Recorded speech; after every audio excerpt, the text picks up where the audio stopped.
খবর শুনছেন Siliguri news TV channel থেকে।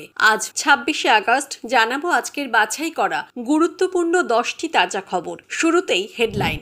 মুখ্যমন্ত্রীর বিরুদ্ধে আন্দোলনে নামলে বন্ধ করা হবে সরকারি প্রকল্প, হুমকি তৃণমূল নেতার। ফের ধর্নায় রাজ্য বিজেপি। আরজিকর কাণ্ডের প্রতিবাদে রাজ্য জুড়ে চাক্কা বন্ধের ডাক। মুখ্যমন্ত্রী পদত্যাগ না করা পর্যন্ত আন্দোলন চলবে।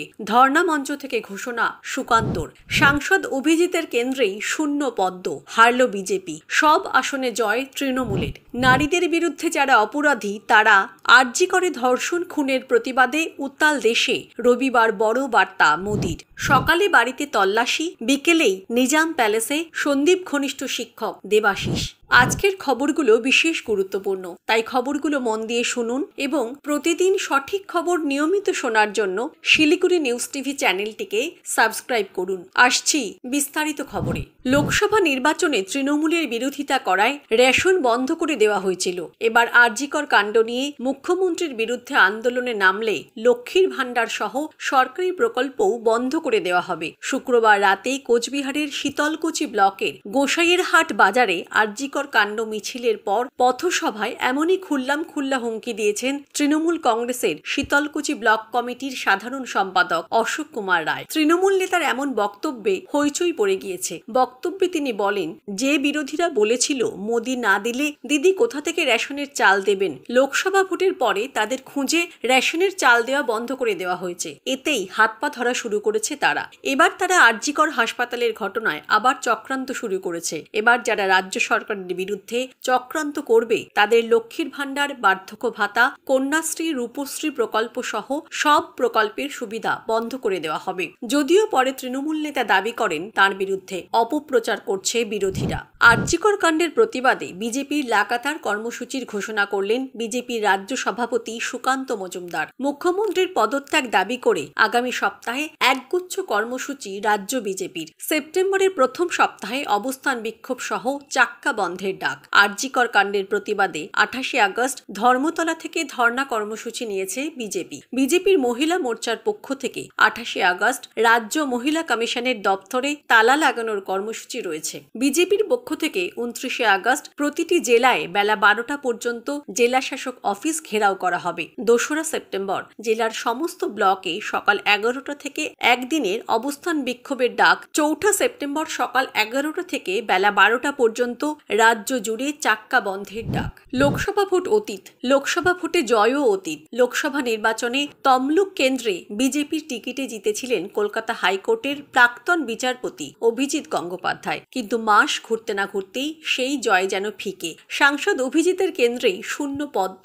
নিমতৌড়ি কৃষি উন্নয়ন সমবায় সমিতির নির্বাচনে সবকটি আসনেই জিতে নিল শাসক দল তৃণমূল কংগ্রেস। বাম ও বিজেপির ঝুলিতে শূন্য আসন। তমলুক ব্লকের উত্তর সোনামুই গ্রাম পঞ্চায়েতের অন্তর্গত এই নিমতৌড়ি কৃষি উন্নয়ন সমবায় সমিতি। নিমতৌড়ি কৃষি উন্নয়ন সমবায় সমিতিতে মোট 8টি আসন রয়েছে। সব আসনেই প্রার্থী দেয় তৃণমূল ও বিজেপি। বামেরা প্রার্থী দেয় 4টি আসনে। রবিবার ভোট গ্রহণ হয়। সকাল থেকেই নিমতৌড়ি দেশবন্ধু প্রাইমারি স্কুলে চলে ভোট গ্রহণ প্রক্রিয়া। কড়া পুলিশি নিরাপত্তার মধ্য দিয়ে নিমতৌড়ি কৃষি উন্নয়ন সমবায় সমিতির নির্বাচন হয় গতকাল। টানটান উত্তেজনার মধ্য দিয়ে ভোট গ্রহণ পর্ব মেটে। তারপর হয় ফল প্রকাশ।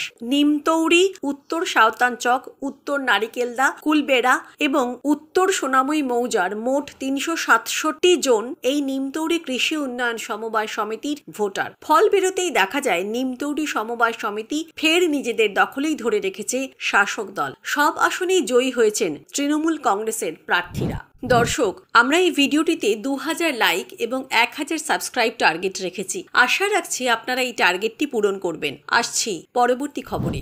আন্দোলন যেখান থেকে শুরু হোক, শেষটা হোক সিজিও কমপ্লেক্সে, সেটা নবান্ন হতে পারে না। এবার আরজিকরের আন্দোলন প্রসঙ্গে এমনই বার্তা দিলেন তৃণমূল কংগ্রেসের মুখপাত্র কুণাল ঘোষ।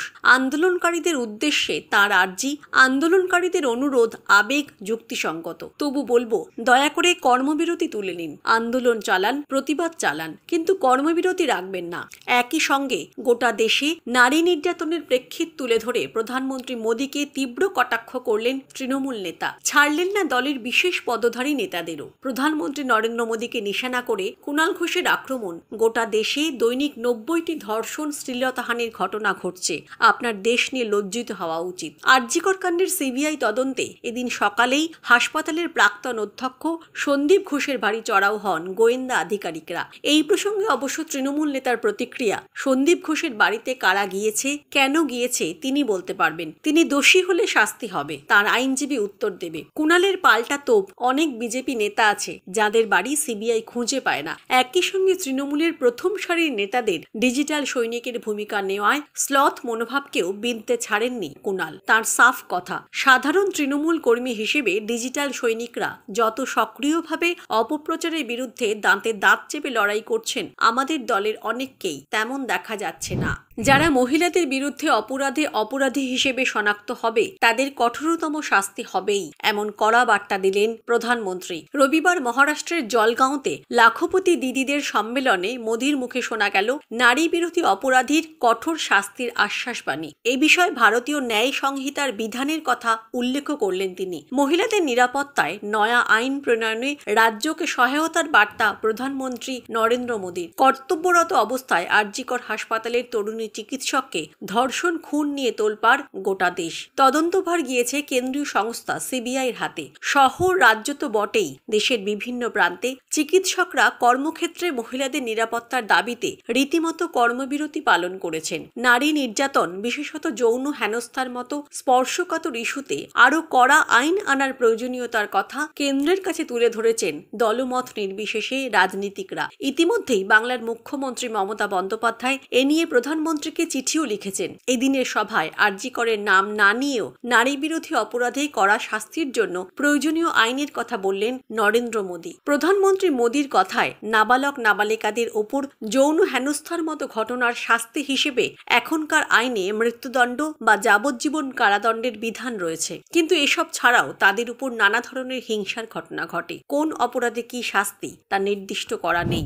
সন্দীপ ঘোষ ঘনিষ্ঠ আরজিকরের ফরেন্সিক শিক্ষক দেবাশিস সোমকে নিজাম প্যালেসে নিয়ে গেল সিবিআই। আরজিকরের আর্থিক অনিয়মের তদন্তে তাকে জেরা করা হতে পারে বলেই খবর। রবিবার সকালেই ওই মামলার সূত্রে কেষ্টপুরে দেবাশিসের বাড়িতে তল্লাশি চালাতে যায় সিবিআইয়ের একটি দল। সকাল থেকে বিকেল পর্যন্ত চলে তল্লাশি। বিকেল 4টে নাগাদ দেবাশিসকে নিয়ে তার বাড়ি থেকে বার হয় সিবিআই। তারপরে সোজা নিজাম প্যালেসে পৌঁছান তদন্তকারীরা। আরজিকরের ফরেন্সিক বিভাগের সঙ্গে দীর্ঘদিন ধরে যুক্ত দেবাশিস। ওই বিভাগের ডেমনস্ট্রেটর পদে রয়েছেন তিনি। এছাড়াও আরজিকর মেডিকেল কলেজের কাউন্সিলেরও সদস্য তিনি। রয়েছেন কলেজের ন্যাশনাল মেডিকেল কমিশনের কমিটিতেও। যদিও আরজিকর হাসপাতালের সঙ্গে যুক্ত অনেকের দাবি দেবাশিস সন্দীপের অত্যন্ত ঘনিষ্ঠ।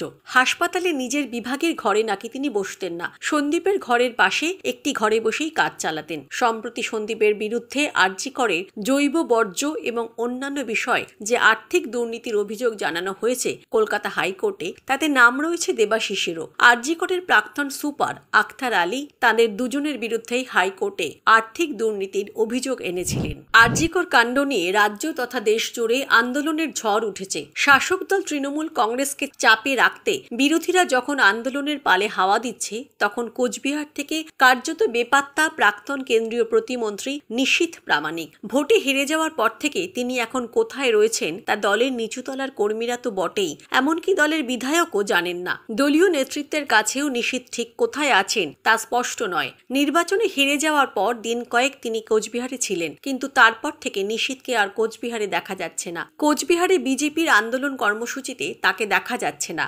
বাড়িতেও নেই। ভোটে দাঁড়িয়ে তিনি মানুষের পাশে থাকার আশ্বাস দিয়েছিলেন, তবে ভোট পরবর্তী হিংসায় আক্রান্ত বিজেপি কর্মীদের পাশেই যেভাবে থাকা উচিত ছিল সেভাবে তাকে দেখা যায়নি। আরজিকর ইস্যুতেও কোচবিহারের আন্দোলনে নিশীথ অনুপস্থিত। এখানে তাকে আন্দোলনে দেখা যাবে কিনা তাও অজানা। আরজিকর কাণ্ড নিয়ে বিজেপি কোচবিহারে পথে নেমেছে, কিন্তু সেখানেও তাকে দেখা যাচ্ছে না। আরজিকর কাণ্ডের প্রতিবাদের আজ গোটা দেশে প্রতিবাদ মিছিলে সামিল হচ্ছে বিভিন্ন মহল। এরই মাঝে প্রতিবাদ মিছিল নিয়ে এবার বিতর্কিত মন্তব্য করলেন উত্তরবঙ্গ উন্নয়ন মন্ত্রী উদয়ন গুহ। তিনি বলেন, যারা মনে করছেন কিছু ছাত্রছাত্রীদের ভুল বুঝিয়ে রাত দখল করবেন, তাদের বলবো, আপনাদের জন্য শুধু রাতের অন্ধকার থাকবে, দিনের আলো থাকবে না। আরজিকর কাণ্ডে দোষীদের দ্রুত গ্রেফতারের দাবিতে শনিবার আয়োজিত সভায় বক্তব্য রাখেন মন্ত্রী। এদিনের সভা থেকে সিবিআইকেও আক্রমণ করেন তিনি। অপরদিকে কোচবিহারের নবনির্বাচিত সাংসদ জগদীশ বর্মা বসুনিয়া বলেন, যদি আন্দোলনের নামে, বিচারের নামে বাংলায় বিশৃঙ্খলা তৈরির চেষ্টা করা হয়, তাহলে তৃণমূল কর্মীরা চুরি পরে বসে থাকবেন না,